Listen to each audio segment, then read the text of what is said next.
Leitura do texto de Esdras, capítulo 10, versos 1 a 14. Enquanto Esdras orava e fazia a confissão, chorando, prostrado diante da casa de Deus, uma enorme congregação de israelitas, homens, mulheres e crianças, se reuniu em volta dele, e o povo chorava amargamente. Então Secanias, filho de Jeiel, um dos filhos de Elão, tomou a palavra e disse a Esdras: Nós temos transgredido contra nosso Deus, casando com mulheres estrangeiras que pertencem aos povos desta terra. Mas quanto a isso, ainda há esperança para Israel. Façamos agora uma aliança com o nosso Deus, de quem despediremos todas essas mulheres e os nossos filhos, segundo o conselho do meu Senhor e dos que tremem diante do mandamento de nosso Deus. Que se faça segundo a lei. Levante-se, pois, isso é uma incumbência sua, e nós o apoiaremos. Seja forte e mãos à obra. Então Esdras se levantou e fez com que os principais sacerdotes, os levitas e todo Israel jurassem que fariam segundo essa palavra, e eles juraram. Esdras se retirou de onde estava diante da casa de Deus e foi para a câmara de Joanã, filho de Eliasibe. Ao entrar ali, não comeu pão nem bebeu água, porque pranteava por causa da infidelidade dos que tinham voltado do exílio. Depois anunciaram em Judá e Jerusalém que todos os que tinham voltado do exílio deviam se reunir em Jerusalém, e que se alguém em 3 dias não viesse, segundo o conselho dos chefes e dos anciãos, todos os seus bens seriam totalmente destruídos e ele mesmo seria excluído da congregação dos que voltaram do exílio. Então todos os homens de Judá e Benjamim, em 3 dias, se reuniram em Jerusalém no dia 20 do 9º mês. Todo o povo se assentou na praça da casa de Deus, tremendo por causa daquele assunto e por causa da chuva intensa. Então o sacerdote Esdras se levantou e lhes disse: Vocês foram infiéis casando com mulheres estrangeiras, aumentando a culpa de Israel. Portanto, façam confissão ao Senhor, Deus dos seus pais, e façam o que lhe agrada. Separem-se dos povos dessa terra e das mulheres estrangeiras. E toda a congregação respondeu em alta voz: Que assim seja. Faremos segundo as suas palavras. Porém, o povo é muito e, sendo a época das chuvas, não podemos ficar aqui do lado de fora. E isso não é coisa que se faça em 1 ou 2 dias, pois somos muitos os que transgredimos nesse assunto. Que os nossos chefes decidam por toda a congregação e que todos os que em nossas cidades casaram com mulheres estrangeiras venham a eles num dia marcado, acompanhado dos anciãos e dos juízes de cada cidade, até que se afaste de nós o furor da ira do nosso Deus por causa dessa situação. Chegamos finalmente então ao fim do livro de Esdras, e as próximas semanas veremos os livros de... Chegamos finalmente ao livro de Esdras, e nas próximas semanas veremos o livro de Neemias.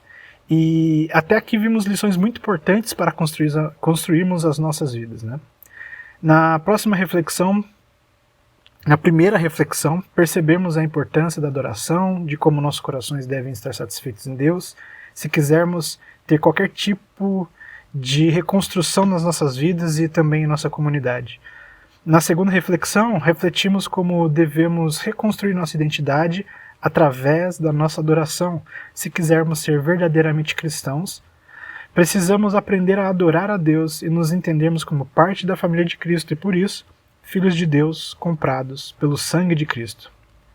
Então, na terceira reflexão, nos debruçamos sobre a importância de conhecermos a Deus através das Escrituras. Se quisermos conhecer verdadeiramente a vontade de Deus para as nossas vidas, devemos buscar conhecê-lo, assim como também essa é a única maneira pela qual poderemos nos parecer cada vez mais com Ele. Nessa quarta mensagem, quero desafiar aos irmãos a enxergarmos que devemos reconstruir a nossa identidade a partir desse texto que acabamos de ler em Esdras. Se notarem, até aqui, cada uma das reflexões ou passos descritos nas mensagens são dependentes uns dos outros. Sempre o passo anterior depende ser bem executado para que o próximo passo seja bem dado. Se quisermos reconstruir nossa comunidade, nossa vida, nossas famílias também, por que não? Precisamos realizar algo que depende do nosso conhecimento de Deus, e a partir desse conhecimento de Deus podemos então restaurar nossa adoração. Precisamos nos entender como parte da família de Deus. Para nos entendermos parte da família de Deus, precisamos amá-la, e somente amando essa família podemos realmente adorar a Deus juntamente com ela. E voltando lá no início, conseguimos apenas amar e adorar a Deus se estivermos, antes de tudo, satisfeitos nele, se estivermos alegres nele. Se quisermos então realmente construir uma comunidade, precisamos, fazendo um caminho inverso do que acabei de descrever, sermos, antes de tudo, gratos a Deus, estarmos satisfeitos nele, alegres com tudo que ele nos deu. Depois de reconhecermos essa gratidão, podemos então adorar e louvar a ele com cada uma das nossas ações do dia a dia. A partir dessa adoração do cotidiano, a partir do cotidiano, das coisas simples do nosso dia a dia, podemos então finalmente buscar a presença de Deus com um real desejo de conhecer a Ele, especialmente através das Escrituras, mas também através da oração e do iluminar do Espírito Santo, que nos permite enxergar cada momento como um cuidado muito especial de Deus no nosso momento diário. Se percebermos todos esses elementos, tem muito a ver com a própria disposição interna do coração. Sendo assim, jamais seremos capazes de reconstruir nada como um grupo se não tivermos reconstruído nada em nós mesmos. Temos, antes de tudo, antes de conseguir trabalhar em grupo, precisamos aprender a trabalhar dentro dos nossos corações. Trabalhando em nossos corações, aí sim, o trabalho em equipe, o trabalho em grupo para se reconstruir uma comunidade, aí sim passa a ser possível. Se não reconhecermos e não trabalharmos todos esses passos interiores do nosso coração, jamais conseguiremos, em momento algum, reconstruir um grupo, uma comunidade cristã. E aqui então que chegamos ao texto de Esdras, no capítulo 10, o texto que lemos hoje. Na última semana, quando lemos o capítulo 7, vimos que o rei da Pérsia, Artaxerxes, havia permitido que Esdras liderasse um segundo grupo de judeus de volta a Jerusalém, e assim Esdras o faria. No capítulo 8, então, Esdras começa a organizar todo o grupo para a longa jornada, e no capítulo 9, antes de partirem, Esdras começa a tomar posicionamentos muito firmes para realizar a viagem da maneira mais correta possível. Por Esdras conhecer a Deus, justamente por se esforçar no conhecimento e na compreensão das Escrituras, na lei de Moisés, nesse momento específico da história, ele estava extremamente preocupado com a organização espiritual do grupo, por assim dizer. Como o grupo de levitas não haviam ainda chegado, e o grupo de levitas era um grupo responsável pelos afazeres e organização dos rituais do antigo Israel, do antigo povo judeu, não haveria então, se os levitas não estivessem nesse grupo, ninguém responsável por realizar qualquer tipo de preparativo que eles precisassem realizar nos rituais durante a viagem. Além disso, Esdras ainda jejua para que Deus providenciasse proteção ao grupo deles durante a viagem, separou ofertas depois que chegou em Jerusalém, para que pudesse também sustentar o novo templo que havia acabado de ser construído. No capítulo 9, assim, após terem chegado em Jerusalém, depois de alguns meses de viagem, ao dizerem para Esdras o que aconteceu com o povo de Israel, que especificamente, como podemos ver, haviam casado e tiveram filhos com povos vizinhos, Esdras acabou, de alguma forma, percebendo que um problema havia ocorrido ali com o povo de Israel.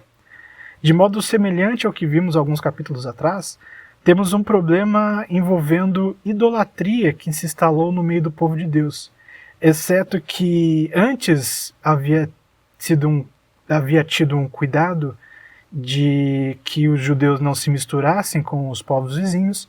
Aqui, de uma outra maneira, o pecado e a idolatria já havia se instaurado de maneira muito profunda, segundo aqui o que temos na apresentação do livro de Esdras. Essa idolatria acontece justamente através do casamento com mulheres e tendo filhos que não eram do povo de Deus. Ao ouvir essa notícia, então, Esdras expressa profunda tristeza e lamento, rasgando suas vestes, arrancando os fios de cabelo de barba de si mesmo e ficando sentado, desolado, pelo que acabara de ouvir. Um pouco mais tarde, no mesmo dia, ele se levanta e faz uma oração de confissão de pecados, não pelos pecados do povo como se ele estivesse acima deles, mas pelo pecado também dele e de todos os que estavam juntos ali, como parte da família de Deus naquela época. Ele mesmo, o próprio Esdras, havia se incluído na transgressão da lei que o povo tinha acabado de cometer. No capítulo 10, então, finalmente, temos a difícil tomada de decisão realizada por ele e por todo o povo, que havia percebido a gravidade de seus pecados. Decidiram, então, para contornar esse problema que havia sido exposto, divorciar-se de todas as esposas e se distanciar dos filhos. Uma separação de famílias em larga escala. Todos aqueles que haviam se casado com mulheres que fossem de outros povos haviam então se decidido por separar de suas famílias, para que, finalmente, então, o povo de Deus pudesse ser totalmente restaurado. De fato, verdadeiramente, essa é uma tomada de decisão muito difícil e o próprio livro acaba destacando essa dificuldade e mesmo com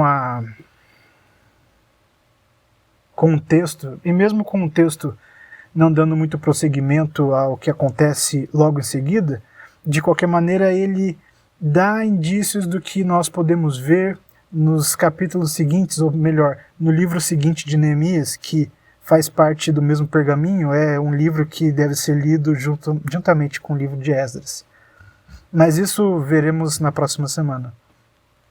De qualquer maneira, nesse texto que vemos aqui, é interessante termos em mente duas reações distintas, pelo menos do ponto de vista do que nós conhecemos da palavra de Deus hoje. A primeira impressão é que podemos achar essa reação de Esdras um exagero e até mesmo um absurdo. Como Deus pode ser louvado com a destruição de diversas famílias que já haviam sido estabelecidas há tanto tempo atrás? Somente porque pessoas de povos diferentes resolveram unir-se em matrimônio? Será que isso, de fato, de alguma forma, estabelece algum vínculo de idolatria? Como podemos entender isso melhor?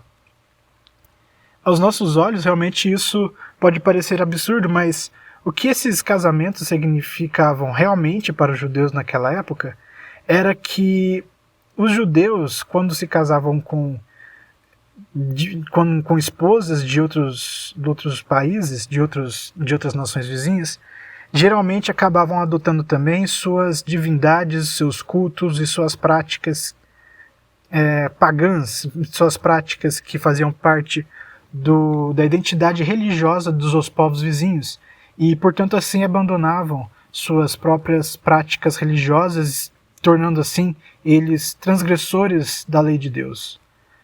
Muitos desses hábitos adquiridos pelos judeus iam totalmente contra aquilo que a lei de Moisés havia instituído, ou seja, esses judeus estavam em pecado justamente porque também haviam se tornado idólatras como seus cônjuges.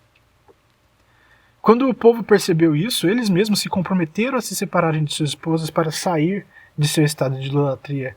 E, querendo ou não, deixar de abandonar a própria família naquela ocasião era também sinal de que a família era um ídolo na vida daquela pessoa.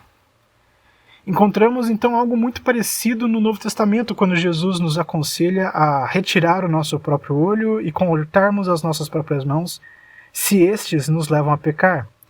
Jesus, obviamente, não está nos dizendo para levarmos isso de maneira literal, senão estaríamos todos cegos, mancos e aleijados.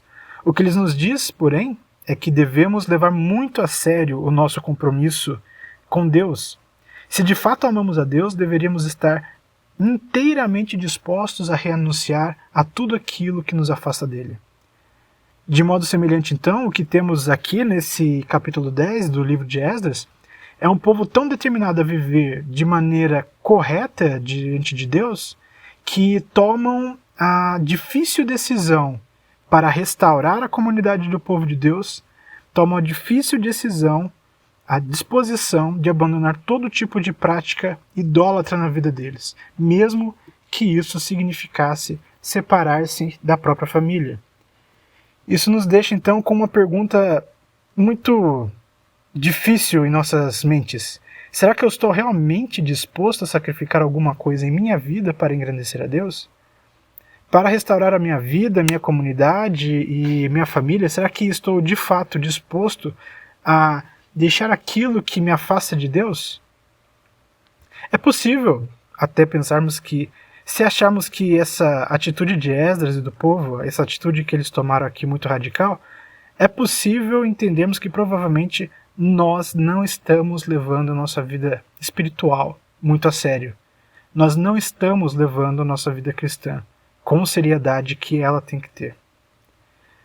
Por outro lado, temos uma segunda compreensão que podemos tirar desse texto e que também, se levarmos a sério, pode ser imensamente transformadora e, de igual modo, ela pode ser muito mais difícil em alguns casos, se realmente colocarmos em prática aquilo que pudermos tirar de lição desse texto.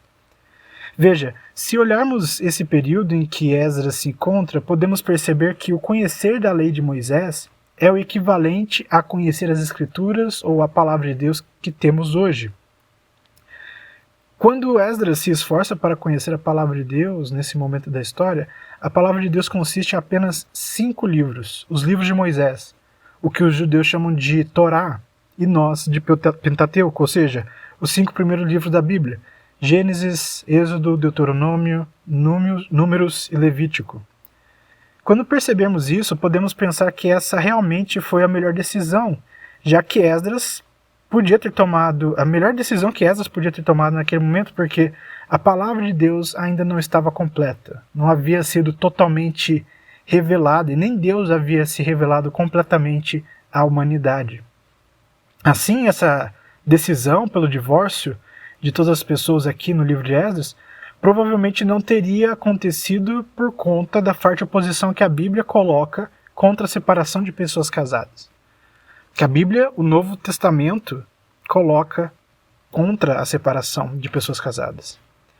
Embora a união com pessoas que não sejam convertidos seja fortemente combatida pela Bíblia, o Novo Testamento reconhece que existem casos assim.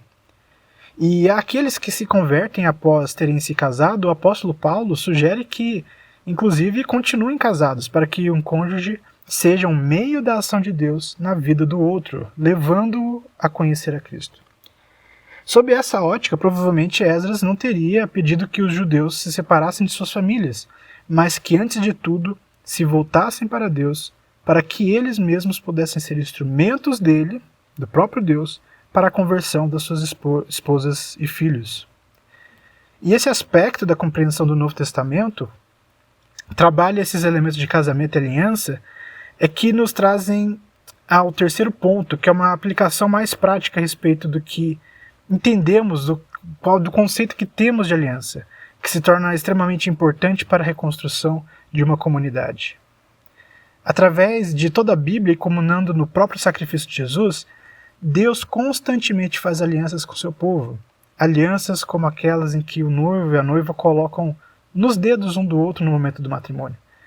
De modo semelhante, dizemos com frequência que a igreja é a noiva de Cristo. E se somos a noiva de Cristo, será que temos nos comportado de modo fiel? Verdadeiramente fiel? Assim, como pode ocorrer em um matrimônio? O povo de Deus pode trair a Deus. E é muito interessante que o livro de Esdras justamente traz essa temática de casamento e fidelidade, porque o texto está nos dizendo que a idolatria têm a mesma natureza que a infidelidade, que a traição. Idolatria, infidelidade, imoralidade são diferentes nomes para nos referirmos à traição. A reação que talvez pareça tão exagerada de Esdras, quando colocada sob essa perspectiva, talvez não pareça tão exagerada. Se o próprio povo traiu a Deus, o que Deus não poderia fazer? Ao invés de castigo, ele oferece misericórdia e nova chance para recomeçar. Esdras havia reconhecido que tanto ele quanto o próprio povo poderia receber qualquer castigo de maneira justa e por isso pedem perdão.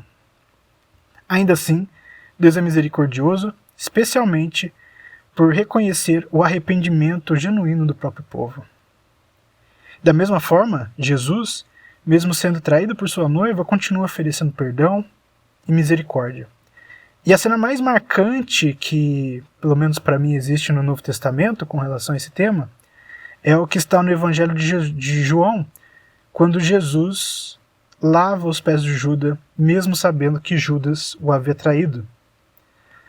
Ora, se quisermos reconstruir uma comunidade, precisamos estar inteiramente, profundamente dispostos a abrir mão de nossos ídolos. Precisamos viver intensamente para Cristo, de modo que todas as nossas ações e atitudes sejam para levar o amor de Deus e alcançar o perdido, alcançar aqueles que ainda não conhecem a Jesus e o amor de Deus. A comunidade precisa ser justamente essa constante fonte que mostra, que expande, que constantemente jorra do amor de Deus. Algumas vezes isso vai exigir de nós renúncias, e renúncias difíceis, muito duras. Outras vezes isso vai exigir de nós amor genuíno por aqueles que nos magoam e nos traem. Você já orou pelo seu irmão de sangue? O seu irmão que te maltratou de alguma forma, inclusive no passado ou recentemente? Você já orou pelo seu pai ou por sua mãe que te decepcionou? Você já orou pelo filho que te renegou ou te desobedeceu? Você já orou pelo seu amigo que te magoou? Você já serviu, orou e serviu, fez companhia, acompanhou aqueles que você odeia nas suas dificuldades? Ou até mesmo aqueles que se julgam seus inimigos? Isso é o que deveríamos fazer, servir, amar aqueles que não conhecem a Deus, mesmo que estes sejam os nossos inimigos, mesmo que esses nos odeiem, porque foi justamente isso o que Deus fez por nós. Nós, odiando a Ele, tivemos o derramar de seu amor sobre nós. Foi isso o que Jesus fez na cruz por nós.